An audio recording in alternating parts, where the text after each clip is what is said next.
Hello everyone, my name is Ramastre Rai. Welcome at MMC. So guys, आज के इस lecture में मैं most 25 important one word substitution को डिस्कस करूंगा। तो ये हमारा लेक्चर नंबर 12 है, ठीक है। तो देखते हैं, decision made upon a political question by the votes of all qualified person. तो उसे हम लोग क्या कहते हैं? वीटो कहते हैं, सफरेज कहते हैं, फ्लेबेस्टिक कहते हैं, क्या कहते हैं? तो इसे हम लोग बोलते हैं फ्लेबेस्टिक कहते हैं। इसे हम लोग क्या बोलते हैं? इसे फ्लेबेस्टिक कहते हैं। ध्यान दीजिएगा, सारे वर्ड की मीनिंग, उसका डेफिनेशन, सब कुछ मैं आपको दिया रहता हूं। वीडियो को पॉज करके आराम से सारी चीजें लिख लिया करिए। तो सिनोनिम्स क्या होता है भाई? वोट करना, पोल करना, रेफरेंडम, बैलेट, ये सारे वर्ड्स होते हैं। A plebiscite is a direct vote. देखिए, a plebiscite is a direct vote by people of a country a region in which they say whether they agree or disagree। बहुत important fact है ये, ठीक है। Next फ्लेबेस्टिक देख सकते हैं, vote by the, है ना, electorate determining public opinion on a question of national importance. मैंने किसी को वोट देना, वो भी नेशनल इंपॉर्टेंस के साथ वोट देना, उसे फ्लेबेस्टिक कहते हैं। Wistful longing for something one has known in the past. बहुत बार ये क्वेश्चन आता है, घुमा फिरा के आता है। जैसे आपको पिछली, मतलब जो आपके लाइफ में जो चीज़ें पास्ट हो चुकी हैं, वो सारी चीज़ें जो होती हैं उसके बारे में विचार करना, उसके प्रति बहुत ज़्यादा रुचि होना। जैसे बहुत सारे लोग घर के प्रेमी होते हैं, उनको घर, क्योंकि घर का प्रेमी मतलब जो गांव घर में जो पुरानी चीज़ें उनके साथ रही होती हैं, उनसे बड़ा प्यार होता है, बड़ा लगाव होता है, तो इसे नॉस्टैल्जिया कहते हैं। पुरानी वस्तुओं से बहुत ज़्यादा प्यार, उसे नॉस्टैल्जिक कहते हैं। देखिए, इसका बड़ा प्यारा सा डेफिनेशन है, the affectionate feeling of the past, especially for a happy time. I was overcome with nostalgia for my days at university। कहीं कॉलेज में आप पढ़े हो, स्कूल में पढ़े हो, गांव में रहे हो, तो इसे नॉस्टैल्जिया कहते हैं।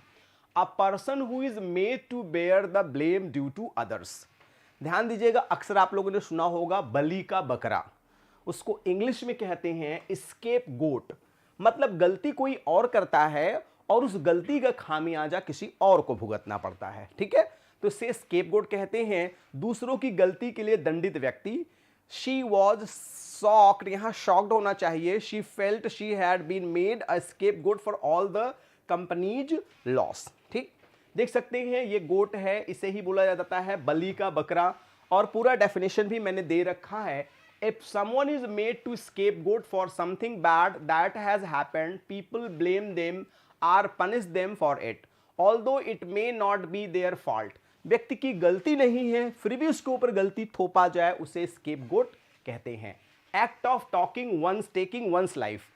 Act of taking one's life, जब हम अपनी ही लाइफ को समाप्त कर देते हैं किसी वजह से, किसी कारण से, उसे हम लोग क्या कहते हैं? सिंपल लैंग्वेज में सुसाइड कहते हैं। क्वेश्चन बहुत सिंपल होता है, उसको घुमा फिरा दिया जाता है। A person who kills himself due to certain reason. कभी कभी इंसान की मतलब लाइफ में ऐसे ऐसे रीजन आ जाते हैं कि समझ में नहीं आता है इधर जाऊं कि उधर जाऊं, बड़ी मुश्किल में हूं कि किधर जाऊं। या यूं कह लीजिए, ये जिंदगी मुझको किस मोड़ पर लाई, एक और है दरिया, एक और है खाई, ठीक है। तो ऐसे सिचुएशंस भी आते हैं। People who commit suicide deliberately kill themselves. People, ऐसे लोग जो अपनी आत्महत्या कर लेते हैं जानबूझ करके। डेलिबरेटली का मतलब होता है जानबूझ करके। जैसे ही डेलिबरेटली अब्यूज्ड मी, उसने मुझे जानबूझ के गाली दिया। ही डेलिबरेटली पुश्ड मी, उसने जानबूझ के मुझे धक्का दिया, ठीक है। तो उसे बोलते हैं सुसाइड बोलते हैं। देख सकते हैं बहुत सारे लोग फ्रस्ट्रेशन में आकर के, जब बहुत सारे लोग उन्हें कष्ट देते हैं, स्पेशली इंसान तब सुसाइड करता है जब उसे कोई अपना बहुत करीबी उसे बहुत तकलीफ देता है और कॉन्स्टेंटली, मतलब लगातार कॉन्टिन्यूसली उसे पेन देता रहता है, तभी इंसान फांसी लगाता है, तभी इंसान सुसाइड करता है। A man who dances to the tunes of his wife. वह व्यक्ति जो अपनी पत्नी के कहने पर वो सब कुछ करता है, जो कुछ भी वो पत्नी कहती। पत्नी कहती है डांस, तो वो डांस करने लगता है। पत्नी कहती है सिंग, तो सिंग करने लगता है। पत्नी कहती है यहीं बैठ जाओ, तो वहीं बैठ जाता है। मतलब पत्नी भक्त एकदम 100%। तो उसे इंग्लिश में हम लोग होते हैं हैंड पिक्ड हस्बैंड, ठीक है। जैसा पत्नी कहेगी वैसा ही वो करेंगे। इमेज देख के खूब समझ में आ गया होगा कि, है ना, कुछ लोग पत्नियां होती है, कॉलर पकड़ के इधर ले गए, इधर चले गए, उधर ले गए, उधर चले गए। तो आप समझ सकते हैं, समझदार हैं, ज़्यादा समझाने की जरूरत नहीं है। और नहीं जिसको समझ में आ रहा है, बहुत सारे लोगों को नहीं समझ में आ रहा है, तो आओ करके सीखें, राइट। तो आप ये देख सकते हैं यहाँ बेलन मैडम ली हैं, हस्बैंड बेचारा बैठा हुआ है ना। A place of ideal peace and happiness, कोई ऐसा प्लेस जहां पे आइडियल हैप्पीनेस है, आइडियल पीस है, मतलब वहां से अत्यंत प्रसन्नता और अत्यंत शांति है, उसे हम लोग क्या बोलते हैं, एलासियम बोलते हैं। बड़ा सुंदर वर्ड है एलासियम, कंफ्यूज मत होइएगा, बड़ा अच्छा वर्ड है। देखिए डेफिनेशन भी दिया है, any place or state of perfect happiness, ऐसा स्थान जहां पे संपूर्ण खुशी है, केवल खुशी ही खुशी है, उसे कहते हैं। डेफिनेशन एक और मैंने दे रखा, a state or place of perfect bliss, जहां पे संपूर्ण आनंद है, पूर्ण रूपेण आनंद है, कोई तकलीफ नहीं है, राइट।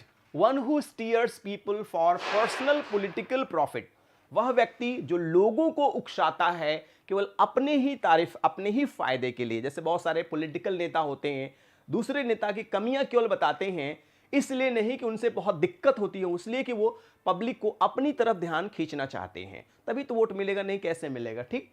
तो उसे हम लोग क्या कहते हैं, उसे डेमागोगी बोलते हैं, डेमागोगी बोलते हैं उसे। देखिए पूरा डेफिनेशन मैंने दे रखा है। If you say that someone such as a political is a demagogue, you are criticizing them because you think they try to win people's support by appealing to their emotions rather than using reasonable arguments, ठीक है। synonyms बहुत सारे हैं इसके, agitators हैं, है ना। तो ये सारे वर्ड्स आप लोग लिखते चलेंगे। वीडियो को पॉज करके अगर आप पूरी डेफिनेशन लिखेंगे तो बहुत ज़्यादा आपको समझ में आ जाएगा, एक बार समझ में आ जाएगा फिर आप कभी नहीं भूलेंगे, आई प्रॉमिस यू।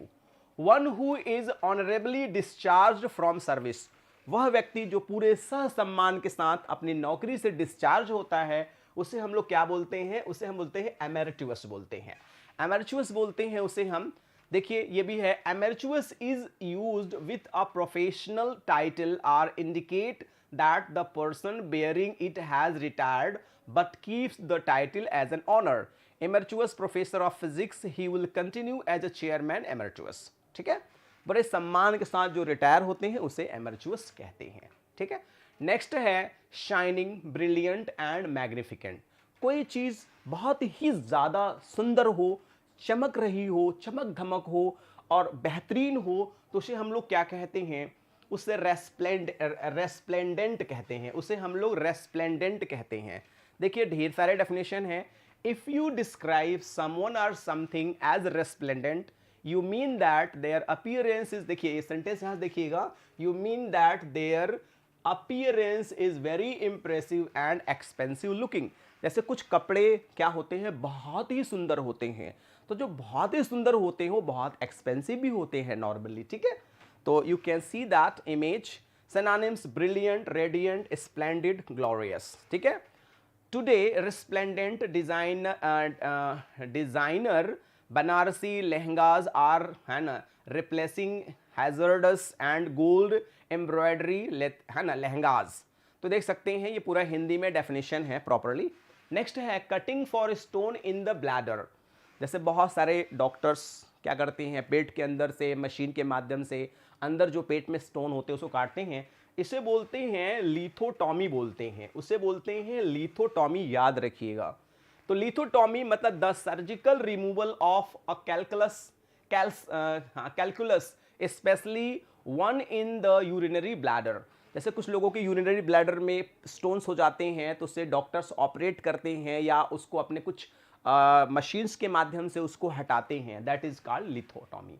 ऐसे ही स्टोन्स होते हैं वो धीरे धीरे मशीन से कट करके उसको निकाल देते हैं बाहर और पेशेंट एकदम फर्स्ट क्लास हो जाता है। अ हैवी अननेचुरल स्लंबर, बहुत ज्यादा नेचुरल स्लंबर हो, हैवी भी हो, उससे स्टूपर कहते हैं, क्या कहते हैं, उससे स्टूपर कहते हैं, ठीक है। स्टूपर का बहुत सारा डेफिनेशन है। Someone who is in a stupor is almost unconscious and is unable to act or think normally, especially as a result of drink or drugs, ठीक है।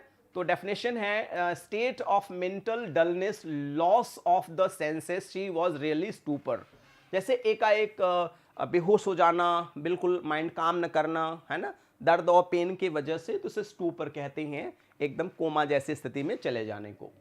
Changing one's mind too quickly, एकाएक mind बदलने को क्या कहते हैं? तो एडॉप्टेबिलिटी, instability, वेरसिलिटी, तो उसे कहते हैं वैशी, व्हाट इज दैट, वैसिलेशन उसे बोलते हैं। वेट अ मिनट प्लीज, तो वैशिलेशन बोलते हैं उसे, vacillation, this one sir is right. तो वैशिलेशन होते हैं। इसका पूरा मैं डेफिनेशन आपको दे रखा हूं। If you vacillate between two alternatives or choices you keep changing your mind, मतलब दो चीजों की चॉइस में, दो चीजों की चॉइस, ये करूं वो करूं, ये अच्छा है ये भी अच्छा है, तो जब दो चॉइसेस होते हैं तो व्यक्ति क्या होता है, वैसिलेट हो जाता है। ठीक है। नेक्स्ट है a person who travels to a sacred place as an act of religious devotion. ध्यान समझिएगा, जब कोई व्यक्ति किसी धार्मिक कार्य के लिए कोई यात्रा करता है तो उसे हम लोग क्या कहते हैं, उसे हम लोग पिलग्रिम कहते हैं। पिलग्रिम मीन्स होता है तीर्थयात्री। ऐसे याद कर लीजिएगा, पीला गारमेंट जो पहनता है वही पिलग्रिम होता है। ज्यादातर जो तीर्थयात्री होते हैं पीला गारमेंट पहनते हैं। देख सकते हैं, a pilgrim is a person who makes a journey to a holy place. तीर्थयात्री वह व्यक्ति होता है जो, है ना, किसी तीर्थयात्री जो होता है वह होता है जो किसी यात्रा को पूरा करता है, किसी धार्मिक स्थान पर जाने के लिए, दर्शन करने के लिए, स्नान करने के लिए, बहुत सारे कारणों से भी।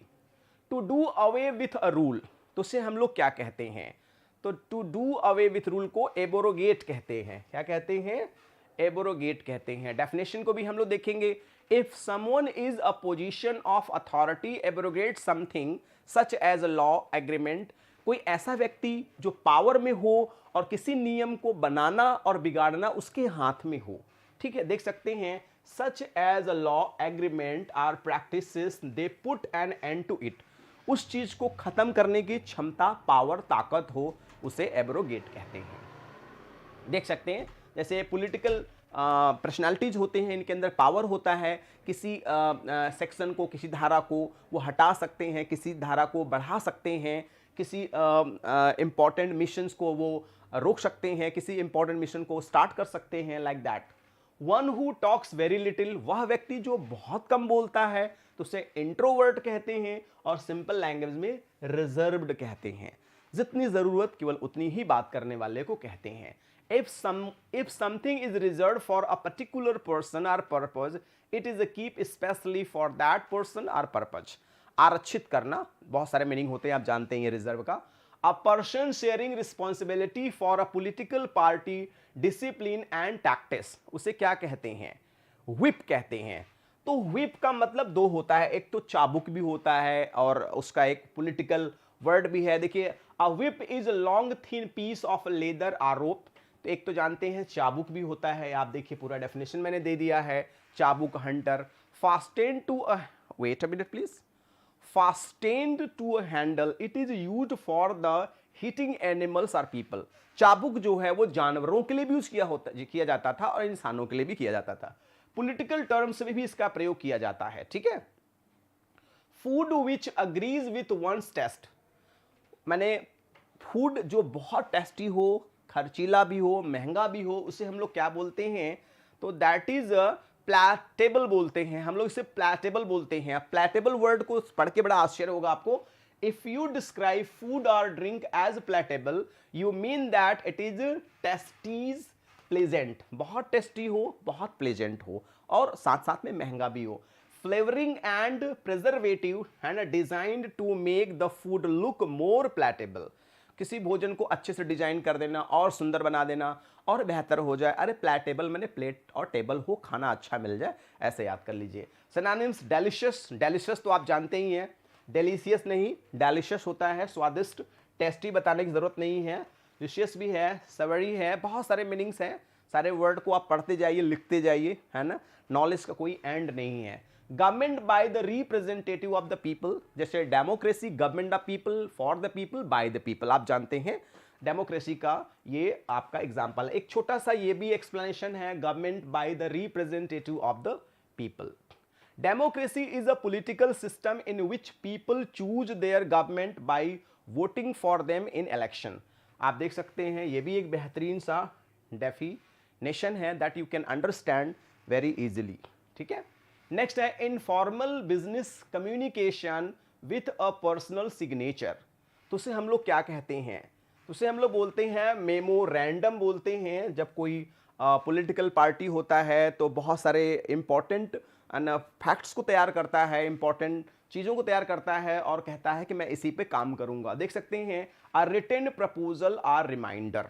भाई कोई भी पॉलिटिकल पार्टी तभी जीतता है जब वह उस पर काम करता है अच्छे से। वन हु लव्स बुक्स, तो बहुत सिंपल सा आंसर है, उसे हम लोग कहते हैं बिब्लियोफाइल, पुस्तक प्रेमी जो होता है। A person who collects and admires books, one who has a great love of books, वह व्यक्ति बिब्लियोफाइल माने बाइबल, आप समझ लो जो बाइबल पुस्तक से प्रेम करेगा तो जाहिर सी बात है वो पुस्तक भी है तो वो भी है रिलीजियस बुक है, धार्मिक किताब है। तो बिब्लियोफाइल से आप आराम से, बिब्लियो बाइबल पसंद करने वाला, ढेर सारी फाइल रखने वाला, ढेर सारे नोट्स बनाने वाले को आप कह सकते हो बिब्लियोफाइल।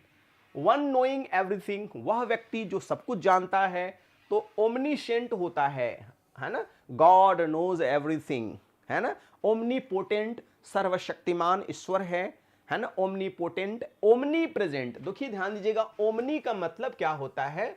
एवरीवेयर। ओमनी का मतलब होता है एवरीवेयर। ओमनीपोटेंट, पोटेंट माने सर्वशक्तिमान, ओमनी प्रेजेंट सब जगह है व्याप्त, सब जगह रहने वाला। ओमनी सेंट, सेंट माने ज्ञानी, जो सर्वशक्तिमान है उसे हम ईश्वर कहते हैं। All seeing and all knowing, सब कुछ देखने वाला, सब कुछ जानने वाला। Usually term use to describe God, इस टर्म का प्रयोग ईश्वर के लिए किया जाता है। Next, a story in a verse, तो इसे हम लोग बोलते हैं बैलेड, है ना। A story in a verse that is ballad. A ballad is a dramatic, है ना, condensed and impersonal stanza form, ballad stanza, having alternative 3 to 4 stresses lines, ठीक है।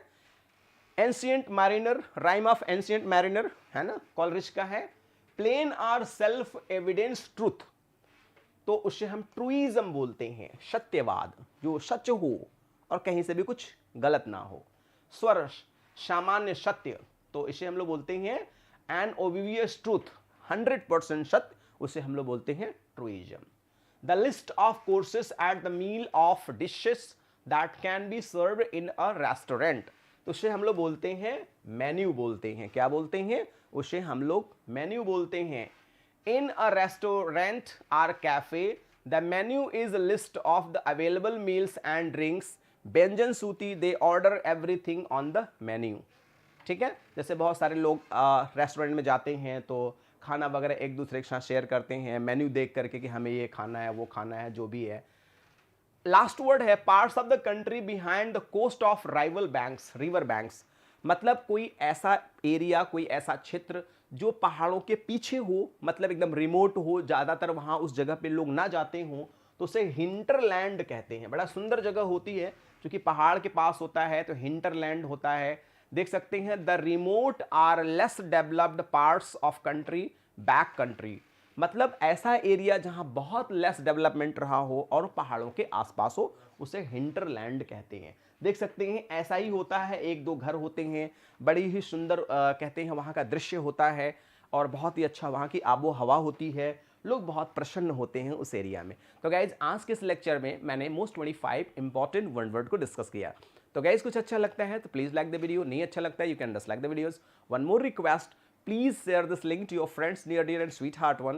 At last, don't forget to subscribe the channel, and if you subscribe the channel, definitely you will be getting the latest notification from us. And finally, don't forget to send your valuable feedback. According to your feedback, I'll be working. So thanks for joining with me. Good day all and take care all.